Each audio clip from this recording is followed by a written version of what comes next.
विद्यार्थियों, इस वीडियो में हम पढ़ रहे हैं अपने कक्षा 11 का जो टॉपिक चल रहा था, पक्षमाप और कसाब। तो इस वीडियो के साथ ही हम पक्षमाप और कसाब का जो टॉपिक है वो पूरा कर लेंगे। तो इससे पहले हमने सीलिया और फ्लैजिला की। सीलिया और जो फ्लैजिला था उसकी हमने एलएस यानी लॉन्गिट्यूडिनल या अनुदैर्घ्य की काट उसकी संरचना देखी थी। और हमने उसमें देखिए एक डायग्राम बना के उसकी संरचना को इस तरह से हमने उसके भाग देखे थे, 4 भाग की है। जैसे कोशिका झिल्ली है और एक कोशिका झिल्ली इस तरह से इसके ऊपर पाई जा रही है। यहाँ पर जो हमारा तारक काय है वो इसके आधार काय का निर्माण करता है। और हमने ये कहा था कि तारक काय में तीन तीन सूक्ष्म नलिकाओं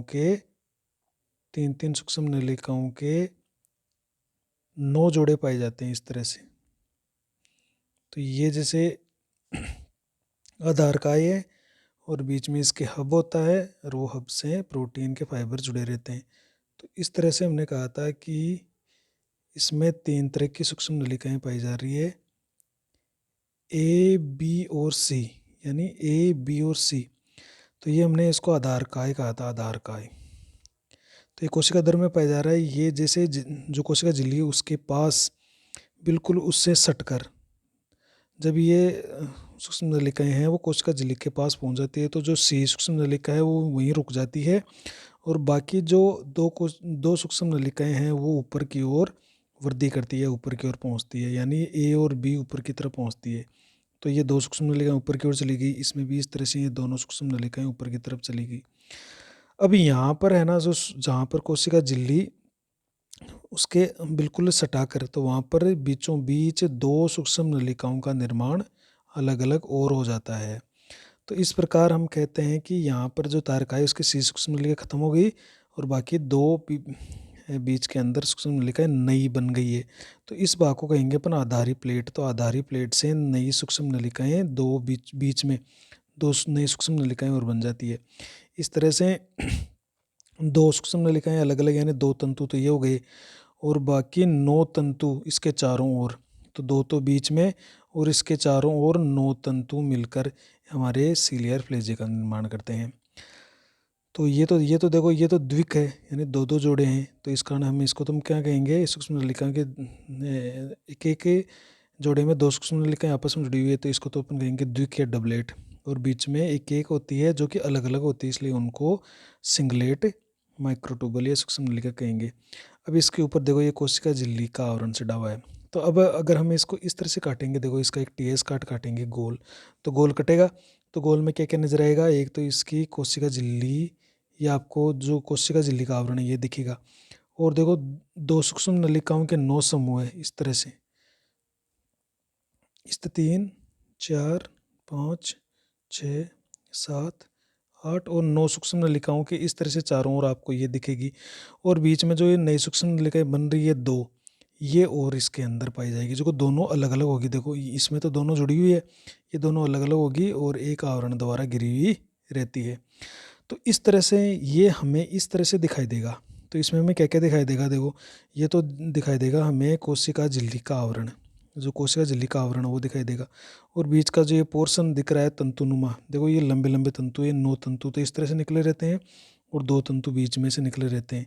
और इनको चारों ओर से कौन घेर रही है, कोशिका झिल्ली घेर रही है। तो एक ये तंतुनुमा संरचना बन जाती है। तो ये जो व्यवस्था है ये देखो 9+2 की व्यवस्था है। अंदर जो ये पोर्शन है 9 समूह तो बाहर की तरफ, परिधि की तरफ, पर 2 अलग अलग अंदर की तरफ और होते हैं। तो इसको बोलते हैं अपन 9+2 की व्यवस्था। इस पोर्शन को बोलेंगे जो अंदर वाला है, इसको बोलेंगे अपन हम साफ्ट या कहेंगे ये जो पूरा देखो साफ्ट है, इसको ये साफ्ट या एक्सोनीमा बोलते हैं, एक्सोनीमा। तो इसमें देखो 9 समूह होंगे, 2 सूक्ष्म नलिकाओं के, सी सूक्ष्म नलिका तो नहीं आई, तो 2 सूक्ष्म नलिकाओं के 9 समूह हो गए परिधि की तरफ। और 2 सूक्ष्म नलिकाएं अलग अलग, ये अलग अलग रहती है, देखो ये अलग है और ये अलग है। बाकी इसमें जो सूक्ष्म नलिकाएं वो आपस में जुड़ी हुई है, अटैच है। तो इस तरह से सूक्ष्म नलिकाएं पाई जाती है। और इसमें होगी, एक तो ए होगी और एक बी होगी। सी तो पहले ही खत्म हो गई, आई ऊपर आई नहीं, पहले ही रुक गई। तो ए और बी होगी। तो यहाँ से ए से यहाँ पर 9 डंडे निकले हुए रहते हैं, जिनकी सहायता से ये जो द्विक है, ये जोड़े हैं, ये इस केंद्रीय आवरण से जुड़े हुए रहेंगे। तो हम देखेंगे देखो इसकी संरचना। तो इस तरह से का अपन टीएस काट काट के इसकी संरचना को देखते हैं। तो इसकी संरचना को बनाते हैं सबसे पहले। तो देखो, तो हमने इसकी संरचना को देखो, सीलिया फ्लैजिला की हम क्या बना रहे हैं, सीलिया व फ्लैजिला की आंतरिक संरचना बना रहे हैं। और इसका आंतरिक संरचना में क्या बना रहे हैं अपन, इसका टीएस संरचना बना रहे हैं, इसका ट्रांसवर्स सेक्शन, जिसको हम हिंदी में कहते हैं अनुप्रस्थ काट की संरचना देख रहे हैं अपन। तो इसके अनुप्रस्थ काट में देखो क्या दिखाई देगा। तो सबसे पहले हमें दिखाई देगा इसके बाहर की तरफ एक कोशिका झिल्ली का आवरण पाया जाता है। ये कोशिका झिल्ली का आवरण हो गया। तो इसको हम इस तरह से दिखा दें, इसको ये चारों इसके कोशिका झिल्ली का आवरण पाया जाता है। तो हमने इस खड़ी काट में देखा था कि इसको इस तरह से एक अनुप्रस्थ काट काटें तो सबसे बाहर अपन दिखाई देगा कोशिका झिल्ली का आवरण। तो ये हो गया कोशिका झिल्ली का आवरण। अब इसके देखो अंदर की तरफ इसके बीचों बीच तो पाई जाएगी दो सूक्ष्म नलिका, जो कि अलग अलग होगी। ये अलग है और ये अलग है। इस तरह से ये अलग पाई जाएगी और ये अलग पाई जाएगी, और दोनों एक केंद्रीय आवरण द्वारा घिरी रहेगी। इस तरह से ये घिरी रहेगी। अब ये तो बीच बीच में एक सूक्ष्म नलिका और ये दूसरी सूक्ष्म नलिका, यहाँ से दो लंबे लंबे तंतु निकलते हैं देखो इस तरह से, जो ऊपर की तरफ जाते हैं। और इसके चारों ओर 9 जोड़े होते हैं, जिनके प्रत्येक जोड़े में दो दो सूक्ष्म नलिकाएं होती है, जिसमें एक में तो होती है ए सूक्ष्म नलिका और दूसरी होती है बी सूक्ष्म नलिका। तो इस तरह से अपन देखेंगे देखो, ए और बी सूक्ष्म नलिका इसके अंदर पाई जाएगी। तो इसमें इसके चारों देखो 9 जोड़े बना लेते हैं, 9 जोड़े। तो इसमें क्या होता है, देख इसको अपन को सही तरीके से देखो तो इसमें देखो ए जो सूक्ष्म नलिका है वो थोड़ी सकड़ी होती है, जबकि जो बी होती है वो थोड़ी चौड़ी होती है। इस तरह से तो एक, फिर ये 2, फिर ये 3, ये 4, ये 5, ये 6, 7, ये 8 और ये 9 जोड़े हमने बना दिए हैं। अब इसमें से देखो ये 9 जोड़े बना दिए, तो ये तो है ए और ये है बी, ये है ए और ये है बी, तो 9 जोड़े हो गए। अब यहाँ से क्या होता है, जो ए और बी है, ये दोनों जोड़े आपस में जुड़े रहते हैं एक लिंकर के द्वारा, जिसको अपन कहेंगे ए बी लिंकर। जैसे इसका ए इसके बी से जुड़ा रहेगा, इसका ए इसके बी से जुड़ा रहेगा, इसका ए इसके बी से जुड़ा रहेगा, इसका ए इसके बी से जुड़ा रहेगा। तो इस तरह से एक ये लिंकर के द्वारा आपस में जुड़े हुए रहते हैं देखो इस तरह से। तो इसको बोलेंगे हमें, देखो इसको तो बोलेंगे हमें जो परिधीय सूक्ष्म नलिकाएं हैं वो उन्हें कहेंगे हम। ये तो है परिधीय सूक्ष्म नलिकाओं के बने द्विक या हम इसको कह देंगे डबलेट, क्योंकि दो दो सूक्ष्म नलिकाओं के जोड़े हैं इसलिए इसको डबलेट कह रहे हैं। यार दोनों सूक्ष्म नलिका, एक का ए दूसरी की बी सूक्ष्म नलिका आपस में एक लिंकर के द्वारा जुड़ी रहती है, जिसको अपन कहते हैं ए बी लिंकर। तो ये क्या हो गया, ए बी लिंकर। देखो ये एक प्रोटीन होगी, नेक्सिन प्रोटीन का बना हुआ है, नेक्सिन से बना होता है, ये नेक्सिन प्रोटीन होती है उससे बना होता है। तो ये बी लिंकर हो गया। अब जो ए है ना, उससे एक तंतु केंद्रीय आवरण की तरफ निकलता है इस तरह से। ये एक इधर इससे जुड़ा रहता है, ये इससे ऐसे, ये इसके ऐसे और इसके ऐसे ये। तो यानी केंद्रीय आवरण की तरफ ए सूक्ष्म नलिका से 9 स्पोक या डंडे निकले हुए रहते हैं देखो ये इस तरह से। तो ये स्पोक निकले हुए हैं जो केंद्रीय आवरण से टच किए हुए हैं या इसके पास पाए जाते हैं इसके सपोर्ट के लिए। तो ये इस तरह से हम कहेंगे इनको। और ये स्पोक ये जो है ये हो जाते हैं, और ये तंतु कह दो या इनको हम कह देंगे स्पोक्स, जो कितने हैं टोटल 9 स्पोक्स हैं।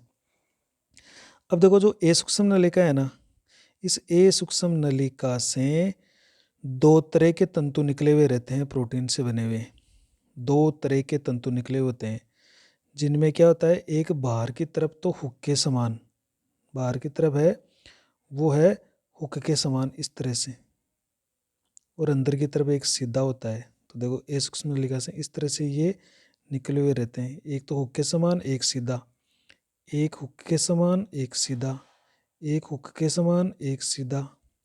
इसी तरह से इससे और इससे, ये हुक के समान हो गया, ये सीधा हो गया, ये हुक के समान हो गया, ये सीधा हो गया, ये हुक के समान हो गया, ये सीधा,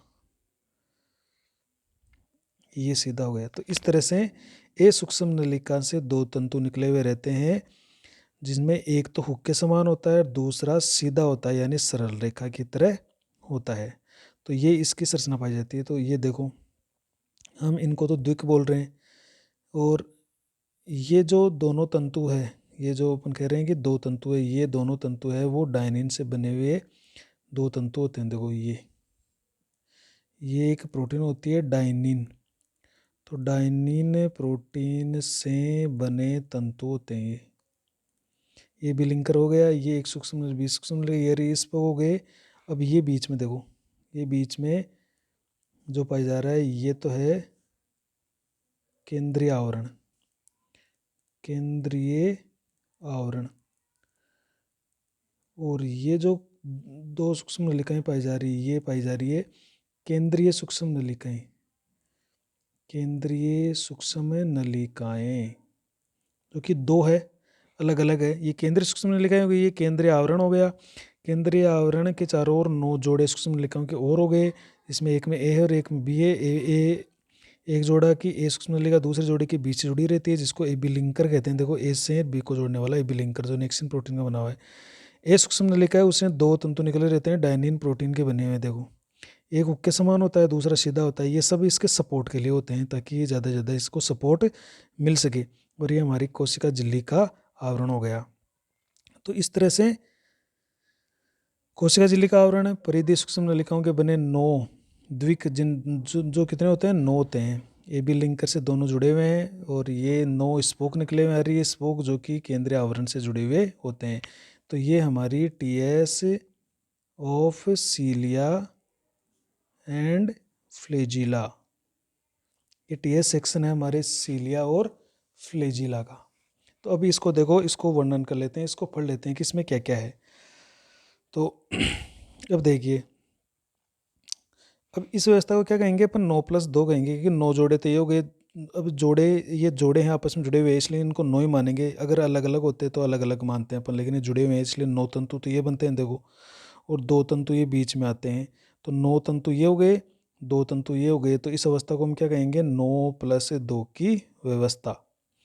तो देखो अभी इसको पढ़ लेते हैं, मैंने लिख कर रखा है, इसको पढ़ लेते हैं फटाफट। देखो सीलिया और फ्लेजिला की आंतरिक संरचना। तो देखो सर्वप्रथम इसकी संरचना को, सर्वप्रथम एक एंजलमैन था साइंटिस्ट, उसने इसकी संरचना को समझाया था। सीलिया और फ्लेजिला के टीएस संरचना को देखें तो इसके 2 प्रमुख भाग दिखाई देते हैं। वो कौन कौन से हैं, कोशिका झिल्ली का आवरण जो भी हमने पढ़ा है, जो बाहर वाला आवरण है, और साफ्ट जिसको एक्सोनीमा भी कहते हैं। तो ये 2 तरह के आवरण हो गए।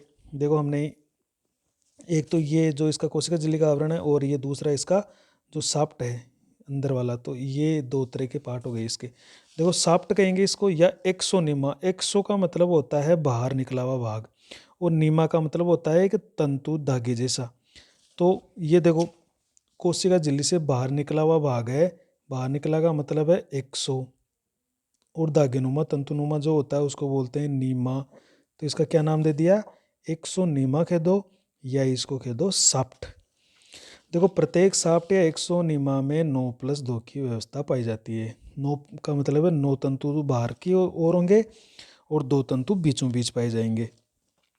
इनमें परिधि की ओर सूक्ष्म नलिकाओं के 9 जोड़े पाए जाते हैं। प्रत्येक जोड़ा है वो 2 सूक्ष्म नलिकाओं अर्थात ए और बी का बना होता है, इसलिए इसको हम क्या कहते हैं, द्विक कहते हैं। तो हम कह रहे हैं कि अर्थात इसमें 9 तंतु निकलते हैं, 9 तंतु बनते हैं। तो हम इस तरह से कह सकते हैं कि 9 जोड़े से 9 तंतु बनते हैं और प्रत्येक जोड़े में 2-2 सूक्ष्म नलिकाएं होती है और वो होती है ए और बी। हम यहाँ कह रहे हैं कि यहाँ पर सी सूक्ष्म नलिका नहीं पाई जाती है। सूक्ष्म नलिकाएं देखो ट्यूबुलिन प्रोटीन की बनी होती है, आपको याद रखना है। सूक्ष्म नलिकाओं की जो संरचना पढ़ते हैं ना, एक सूक्ष्म नलिका में 13 उप इकाइयाँ होती है। इस तरह से 13 उप इकाइयों की सूक्ष्म नलिका बनी हुई होती है। इस इकाइयों को हम कहते हैं ट्यूबुलिन प्रोटीन की इकाइयाँ। तो ट्यूबुलिन प्रोटीन से एक सूक्ष्म नलिका बनती है।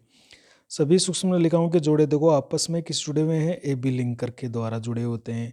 ए बी लिंकर किसका बना हुआ है, नेक्सिन नामक प्रोटीन का। तो अभी हमने कहा कि जो 2-2 सूक्ष्म नलिकाओं के जोड़े हैं वो आपस में ए बी लिंकर जुड़े रहते हैं, अर्थात एक जोड़ा ए सूक्ष्म नलिका का और दूसरा जोड़े की बी सूक्ष्म नलिका से ये जुड़ा रहता है। इस कारण इसको ए बी लिंकर कहते हैं, अर्थात पहले वाले का ए और दूसरे जोड़े का बी आपस में कनेक्ट रहता है। ये किसका बना होता है कि विशेष प्रोटीन नेक्सिन प्रोटीन का बना होता है। इतना याद रखना आपको। देखो ए सूक्ष्म नलिका से डायनिन नामक प्रोटीन से बनी 2 भुजाएं निकली रहती है। अभी हमने कहा जो नेक्स्ट देख लेते हैं इसको। ए सूक्ष्म नलिका है, जितने भी ए सूक्ष्म नलिका है उन सभी से ए से डायनिन नामक प्रोटीन से बनी हुई 2 भुजाएं निकली रहती है। देखो ये हमने कहा ये ए सूक्ष्म नलिका है, ये ए है, ये ए है, ये ए है, ये ए और ए और ये। इन सभी सूक्ष्म नलिकाओं से देखो 2 ये तंतु निकले हुए हैं। एक तो हुक के समान होता है और एक सीधा होता है, जो कि इसके सपोर्ट के लिए निकाले जाते हैं या प्रोटीन के बने होते हैं। तो ये किसके बने होते हैं, ये एक विशेष प्रोटीन है डायनिन प्रोटीन, उससे बने होते हैं ये जो तंतु है। तो हम कह रहे हैं कि ए सूक्ष्म नलिकाओं से सभी जितने भी ए सूक्ष्म नलिकाओं उन सभी से ए सूक्ष्म नलिकाओं से डायनिन नामक प्रोटीन से बनी 2 भुजाएं निकली रहती है, जिनमें एक भुजा हुक के समान होती है तो दूसरी सीधी या रेखीय होती है। देखो साफ्ट एक्सोनिमा के केंद्रीय भाग में भी 2 तंतु पाए जाते हैं जो अलग अलग एक एक सूक्ष्म नलिका से बने होते हैं, अर्थात ये एकक होते हैं, अर्थात इनको सिंगलेट माइक्रोट्यूबुल या अकेली सूक्ष्म नलिका कहते हैं। क्योंकि देखो बीच में 2 सूक्ष्म नलिकाएं हैं, वो दोनों चिपके हुए नहीं है, अलग अलग है, इनमें फर्क, बीच में गैप है। तो 2 सूक्ष्म नलिकाएं होती है और वो भी अलग अलग पाई जाती है। तो इस कारण हम इसको सिंगलेट कहेंगे। अगर ये आपस में जुड़ी रहती है तो इनको भी हम डबलेट कहते हैं, फिर इनका एक ही तंतु बनता और वो जोड़े में बनता। लेकिन ये अलग अलग है, इसलिए 2 तंतु बनेंगे यहाँ पर बीच में। इसलिए तो हम क्या कह रहे हैं, 9 तंतु तो ये बन गए, 2 ये बन गए, तो इसलिए कारण हम क्या कह रहे हैं इसको 9+2 की व्यवस्था। तो देखो ये 2 तंतु पाए जाते हैं जो अलग अलग सूक्ष्म नलिकाओं से बने होते हैं, अर्थात ये सूक्ष्म नलिकाएं एकक या सिंगलेट होती है। केंद्रीय भाग में देखो, अब देखिए केंद्रीय भाग में 2 सूक्ष्म नलिकाओं से 2 तंतु बनते हैं जो एक केंद्रीय आवरण से घिरे रहते हैं। तो देखो ये 2, एक सूक्ष्म नलिका ये होगी, दूसरी ये हो गई, ये वृद्धि करके एक इस तरह से, और ये तो यानी अपन ये कहें तो इस तरह से ये 2 तंतु बन जाते हैं। देखो ये अलग अलग ये 2 तंतु बन चुके हैं हमारे, इस तरह से 2 तंतु बन गए हैं। तो दोनों अलग अलग है ये, और अभी इनको अगर अपन जोड़ दें तो ये एक परिधि की तरफ एक ही तंतु बनेगा, ये जुड़ा हुआ रहेगा। तो इस तरह से 9 तो परिधि की तरफ हो गए और 2 अलग अलग केंद्र की तरफ हो गए। तो 9 तो ये हो गए और 2 ये हो गए, इस कारण इसको क्या कर रहे हैं 9+2 की व्यवस्था। तो यही बात हम कह रहे हैं कि केंद्रीय भाग में 2 तंतु बनते हैं और दोनों एक केंद्रीय आवरण से घिरे रहते हैं, जो कि इनको सपोर्ट करता है या सहारा प्रदान करता है। केंद्रीय आवरण जो कि प्रोटीन का बना हुआ होता है। प्रत्येक द्विक की देखो ए सूक्ष्म नलिकाओं से 9 अरीय तंतु या स्पोक्स का निर्माण होता है जो केंद्रीय आवरण से जुड़े रहते हैं। अब देखो ए सूक्ष्म नलिका है, इस एक सूक्ष्म नलिका से एक प्रोटीन का जो अरीय स्पोक, अरीय का मतलब है केंद्र से परिधि की तरफ या परिधि से केंद्र की तरफ, तो इसमें 9 अरीय स्पोक वो निकले रहते हैं जो कि कौन सी सूक्ष्म नलिका से निकलते हैं, ए सूक्ष्म नलिका से निकलते हैं और केंद्रीय आवरण की तरफ बढ़े रहते हैं या उसकी तरफ पाए जाते हैं, जो इसको सपोर्ट प्रदान करते हैं, सहारा प्रदान करते हैं। तो ए सूक्ष्म नलिकाओं से 9 अरीय तंतुओं का निर्माण होता है जो केंद्रीय आवरण से जुड़े रहते हैं। अब देखो कुछ विशेष पॉइंट और देख लेते हैं और इस टॉपिक को हम खत्म करते हैं। देखो नोट यानी जीवाणु में पाए जाने वाले जो फ्लैजिला है उनके परिधीय तंतुओं का अभाव होता है, अर्थात उसके परिधि में कोई तंतु नहीं होता है, बिल्कुल उसके बीच के अंदर दो तंतु पाए जाते हैं, परिधि की तरफ कोई तंतु नहीं होता, ये तंतु वृद्धि करके उसमें फ्लैजिला का निर्माण करते हैं। कारण क्या है? अर्थात उसमें अगर परिधि तंतुओं का अभाव होता है तो उसमें कौन सी व्यवस्था होगी? 0+2, यानी परिधि तंतु होंगे नहीं तो 9 नहीं होंगे, वहाँ पर तो हो जाएगी व्यवस्था 0+2 की व्यवस्था जीवाणुओं में मिलेगी, क्योंकि जीवाणु प्रोक्रिएट होते हैं और प्रोक्रिएट में तारकाय नहीं पाए जाते हैं। अगर तारकाय नहीं होगा तो परिधि तंतुओं का निर्माण असंभव है, उनका निर्माण नहीं होगा। तो इनमें सूक्ष्म नलिकाएं नहीं है, तो बाकी के जो दो तंतु है वो किसके बने रहेंगे? फ्लैजिलिन प्रोटीन के। जो बाकी के दो तंतु बीच में बनते हैं ये एक विशेष प्रोटीन के बने होते हैं जिसका नाम है फ्लैजिलिन। फ्लैजिलिन प्रोटीन के बने होते हैं, ये ट्यूबुलिन प्रोटीन के नहीं बने होते हैं। देखो सीलिया होते हैं वो दो प्रकार के हो सकते हैं। पहला चल होता है जिसको मोटाइल कहते हैं, दूसरा अचल होता है जिसको नॉन मोटाइल कहते हैं। मोटाइल का मतलब जो चलते हैं या हिलते हैं, और अचल जो हिलते नहीं है उनको अचल कहेंगे। तो देखो नॉन मोटाइल यानी अचल कौन से होते हैं? ये प्राथमिक सीलिया होते हैं और ये संवेदी अंगों की तरह कार्य करते हैं। जैसे नाक में होते हैं हमारे, जो नाक होता है उसमें सीलिया पाए जाते हैं और वो क्या करते हैं? हमें संवेदी अंगों की तरह काम करते हैं। तो जो नाक में गंध आती है उस गंध को कैच करने का काम करते हैं। इसी तरह से हमारे कान के जो अंतःकरण होता है, अंदर वाला अंतःकरण, उसमें स्टेरियोसीलिया पाए जाते हैं जो कि नॉन मोटाइल होते हैं, गति नहीं करते हैं। बाकी इनका काम होता है संवेदी अंगों की तरह कार्य करना। जैसे कान तो हमारे जो ध्वनि तरंगे होती है उनकी संवेदनाओं को ग्रहण करेगी, नाक है वो गंध की संवेदनाओं को ग्रहण करेगी। तो ये हिलते नहीं है यानी गति नहीं करते, इन्हें गति से कोई संबंध नहीं है। ये प्रमुख काम क्या है इनका? संवेदना ग्रहण करना। तो हमारे नाक में या कान के अंदर ये सीलिया पाए जाते हैं नॉन मोटाइल या अचल प्रकार के। तो कान के अंदर पाए जाते हैं उनको क्या कहते हैं? स्टेरियोसीलिया भी कहते हैं। ये कई बार प्रश्न आता है कि स्टेरियोसीलिया कहाँ पाए जाते हैं? तो स्टीरियोसीलिया है वो कान के अंतःकरण यानी inner ear of over year के अंदर पाए जाते हैं। हमारे कान के इनर ईयर के अंदर ये पाए जाते हैं। मोटाइल कहाँ मिलेंगे? देखो चल वाले, जहाँ जो हिलेंगे, देखो इस तरह से मूवमेंट करेंगे तो ये गति करते हैं। जैसे हमारे श्वसन मार्ग के अंदर, श्वसन मार्ग में क्या होता है? जैसे हमारी श्वास नली है तो श्वास नली के अंदर इस तरह के सीलिया पाए जाते हैं। अब ये सीले क्या करते हैं? कोई मान लीजिए मुख के द्वारा श्वसन लिया तो वहाँ पर मिट्टी या गर्द है या नाक से पूरी तरह से छनी नहीं, तो वो यहाँ म्यूकस में आकर यहाँ जम जाती है। अब ये सीले क्या करते हैं? ऊपर की तरफ गति करते हैं और उस आदमी के मुख गुहा से इनको हम बाहर निकाल देते हैं। तो ये सीले क्या करते हैं? उस गंदगी को, बलगम को है वो ऊपर की तरफ मुख गुहा तक लेके आ जाते हैं या उसको मुख गुहा की तरफ धकेल देते हैं। तो देखो ये श्वसन मार्ग में होते हैं, जैसे बलगम में गंदगी को बाहर निकालते हैं। अंडवाहिनी में जो गर्भाशय होता है, जैसे जो मादा के अंदर देखो इस तरह का गर्भाशय होता है, तो उसके अंदर दो अंडवाहिनियाँ होती है। तो ये जैसे मान लीजिए एक अंडवाहिनी है, यहाँ अंडाशय है, तो यहाँ से अंडा जब अंडवाहिनी में प्रवेश करता है तो इसके अंदर क्या होते हैं? सीलिया होते हैं। ये सीलिया अंडे को गर्भाशय की दीवार की ओर धकेलने का काम करते हैं। तो अंडवाहिनी में भी पाए जाते हैं, ये अंडे को गर्भाशय की ओर धकेलने का कार्य करते हैं। एक स्पेशल सीलिया देखो, नोडल सीलिया। नोडल ये केवल विकासशील भ्रूण के अंदर मौजूद होते हैं। जो भ्रूण होता है ना विकासशील, जो माँ के पेट में भ्रूण होता है, उस भ्रूण के चारों ओर ये पाए जाते हैं नोडल सीलिया। तो जैसे उसके माँ के पेट के अंदर ये भ्रूण है तो उसके चारों ओर सीलिया पाए जाते हैं। तो सीलिया क्या करते हैं? मूवमेंट करवाते हैं, इसको घुमाते हैं, इसको भ्रूण को गति करवाते हैं, अर्थात ये भ्रूण को गोलाकार दिशा में गति करवाने में सहायक होते हैं। अब लास्ट इसका देख लेते हैं। देखो ये तो इसका आ गया नॉन मोटाइल और मोटाइल के बारे में। अब देखो इसका और नोडल सीलिया कहाँ पाए जाते हैं? विकासशील भ्रूण में, ये भी आपको याद रखना है। अब सीलिया और फ्लैजिला के क्या कार्य है? देखो सबसे प्रमुख कार्य है इनका गति करवाना। तो गति, इससे जीव गति करते हैं, युग्मक गति करते हैं और कुछ विशेष प्रकार के पदार्थों को एक स्थान से दूसरे स्थान पर गति करवाया जाता है। पदार्थों का परिवहन और अभिगमन करने में, जैसे हमारे श्वसन मार्ग में बलगम यानी जो कफ होता है उस कफ को बाहर निकालने में भी सीलिया बहुत महत्वपूर्ण भूमिका निभाते हैं। संवेदी कार्य करना, तो कुछ जगह पर ये संवेदी कार्य भी करते हैं। तो देखो ये जो सीलिया और फ्लैजिला होते हैं ये मुख्य रूप से जो पादप, जो छोटे पादप होते हैं उनके युग्मकों में और एक कोश के जीवों में बहुत बड़ी मात्रा में पाए जाते हैं। लेकिन हमारे अंदर भी कुछ स्थानों पर ये सीलिया और सीलिया जैसी संरचना पाई जाती है। तो इनका प्रमुख कार्य होगा गति कराना, पदार्थों का परिवहन अभिगमन करना और कुछ जगह संवेदी कार्य करना भी इनका कार्य है, जैसे अंतःकरण में और हमारे नाक के अंदर। तो ये हमारे श्रवण क्रिया का काम करते हैं और नाक क्या करते हैं, गंध क्रिया को कैच करने का काम करते हैं। इसके साथ हमारा सीलिया और फ्लैजिला का जो टॉपिक है वो पूरा हुआ है। नेक्स्ट हम जो नेक्स्ट कोशिकांग है उसकी बात करेंगे।